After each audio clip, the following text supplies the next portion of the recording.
welcome to this episode of PFD. Always ready, our chance to check out Papillion Fire Department as much as we can. We're talking today with Captain Ty Cole, who is, of course, a paramedic as well. And you're over the, what would we call it, the water unit? What would we call this in terms of this this boat here? Well, it's just our water rescue boat. We don't. This is the entirety of the unit. Yep. So we're still, I'll say, fairly kind of new with having water rescue equipment.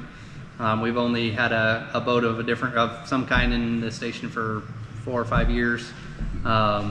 It kind of came about as a necessity after a call where we didn't really have a way to access somebody out on, at that time, the new Prairie Queen Lake, and so we kind of developed some stuff from there. And this is just our newest boat that's finally our boat. So, how long have you been in the fire department? I've been with Papillion for a little over 14 years. Kind of walk me through an average day out here at Station 2 for you. So Station 2 is a little more unique than, say, our downtown station. We're not quite as busy. We don't get quite the number of calls out here, but we do a lot more of urban, rural intercept type stuff because we cover a lot of farm ground that's part of Papillion Rural Fire District to the south of us. So we cover a lot more like wildland type things. We provide mutual aid to other cities in the mutual aid districts. Springfield and Gretna are two of the kind of primary ones that we do. Kind of jack of all trades of some of the more specialty stuff out here. We do some rope work stuff. We have some vehicle stabilizing struts, stuff like that. And then we have both of the watercraft that we have in the department right now are out of this station. So you started 14 years ago. How many would you say big enough water areas were there in the city to where you needed something like this? Well, I mean, the big ones when I started even was Walnut Creek was here when I started, so that was our big one. There's also a pond lake down on in the Shadow Lake neighborhood right along Schramm Road and 72nd. That's a pretty good sized body of water. Otherwise, most of them were kind of the golf course ponds or the neighborhood smaller ponds, stuff like that. And so those were two of our bigger ones at the when I first started. We've gained Prairie Queen Lake, which is bigger than Walnut Creek, and then we've also just in the last year gained I think it's called Portal Ridge and Big Elk, both which are NRD watershed lakes. So you have that boat that's back there, and you have the Zodiac. What makes the Zodiac better or more capable than that boat? Sure. So we kind of had started having some conversations about it, and it kind of came to a bigger conversation here a couple years ago after assisting with the missing kid from La Vista, the Ryan Larson incident, where we found that the old traditional kind of more fishing boat style boat that we'd had in the past wasn't able to access the smaller ponds as well. If there wasn't a boat access, it provided an issue of getting our boat into the water on some of those smaller waterways. Through some different conversations, found out that the Sarpy County Sheriff's Office they have several different boats and watercrafts, and they brought over their Zodiac one day to show us and showcase. And we really kind of liked the idea that we could pick the whole thing up with 3 or 4 guys and carry it wherever we needed it to go. So just really improves our access and our ability to get in and out of even smaller bodies of water that we need. So that was kind of where that conversation started. Because those are a lot smaller and a lot of them are in neighborhoods, I'm guessing probably people don't take it as seriously when they're going out on the water.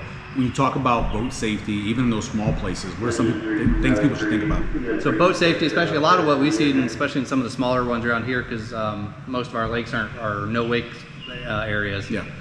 So our bigger ones are Prairie Queen and our Walnut Creek. You'll see some boats that are on those fishing boats, but a lot of people are using like kayaks and canoes, or non-motorized type watercraft. I think those are important too, that people realize that you can get yourself in trouble in the water just as easily with those things.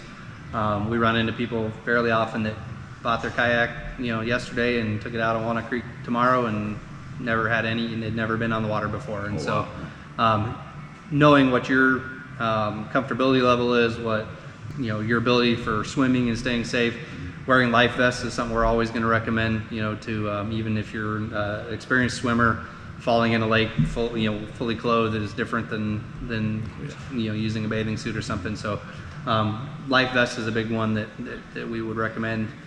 Read a stat one time that somewhere north of 80% of all drowning deaths from boat accidents are because people weren't wearing life vests. And not even in that deep of water a lot of times. It doesn't take much. especially when you fall off of a boat or fall out of a boat. It certainly Yeah. wouldn't take much. Do you guys do any classes or anything like that, trainings? So that's an evolving process, still too. We're kind of working on exactly what direction we're going with it, whether we're going to remain in just static water or like lakes and ponds. If at some point we decide we want to move on to more like river type operations, we don't do that as much because that's a little bit different training with swift water rescue. There's talks of that within the department of where we see this program going down the road and what we want to do with that.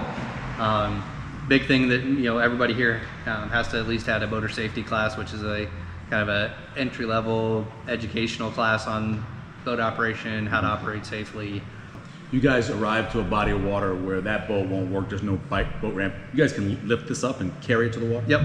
So ideally, 4 guys, just being able to spread out, one on each corner kind of thing is ideal.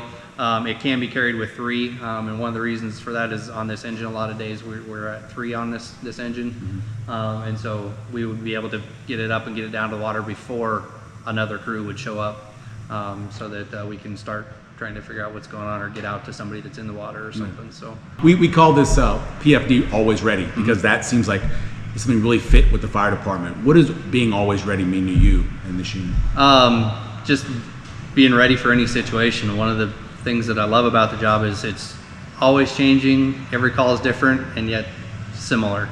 So just having the ability to be ready to go at any point in time, having crews trained up to the best possible spot we can be, so that when something does happen on somebody's worst day, we show up and hopefully help make it a better day. So a lot of people saw that fire that happened in Omaha a couple of days ago at the chemical plant. You ever think about that sort of thing? A plant that obviously it's a big engulf fire, but at the same time you got to worry about fumes and things like that. Is that something you guys work on? Always, that's always something that we have to think about as far as we try and pre-plan incidents. We get out and involved in our community with some of the businesses of, trying to identify businesses that maybe have higher hazards to them. So buildings like that would have a large chemical load, and we kind of put little notes in our system of, okay, if this building's on fire, we know that there's a potential for all these other things going on, which just can start the ball rolling for a lot of different things as far as whether we need to call in more resources like hazmat teams or, getting a hold of the water department so they can start shutting down some water systems if they need to make sure that we're not getting any contamination of water into the water system. And you had a line where you said that it's always different, but it's kind of similar. A lot of times you don't know where you're going, but you're not sure what's going to be there when you get there. Yep, and even sometimes some of the information we get firsthand or from dispatch may not even be firsthand information. It might be relayed through 2 or 3 people down the line, and so to no fault of dispatch, sometimes we get to a scene and it's nothing of what what we were expecting when we got there. So you have to be able to shift gears and just be ready for whatever that particular call is going to present to you. So the job though, when you're talking to kids, like, what do you want when you grow up? They say firefighter. Yeah. Right. Why do you think that is? I think they're looked up as on role models and for kind of the always ready, because we talk about around here sometimes when people don't know what's going on in the community or they have a problem in front of them and they don't know how to solve it, they call the fire department. Right. Yeah. A lot of times they do that, and there's times where we show up on something and we may not have ever seen that before either. But most of the guys that work here are, the way they're built is just, okay, well, we'll help you. We'll do whatever we need to figure this out to make it better. Yeah. So, or at least help facilitate that. Maybe we have connections that we know somebody that can, that needs to come in and take care of this, clean up this mess, or whatever it is. So I think that there's a community role model thing that kind of goes along with it. That the kids see the big trucks driving down the street and they think it's neat and interesting, and it's a great job. Ty, we appreciate it. Thanks a lot. Not a problem. Thanks.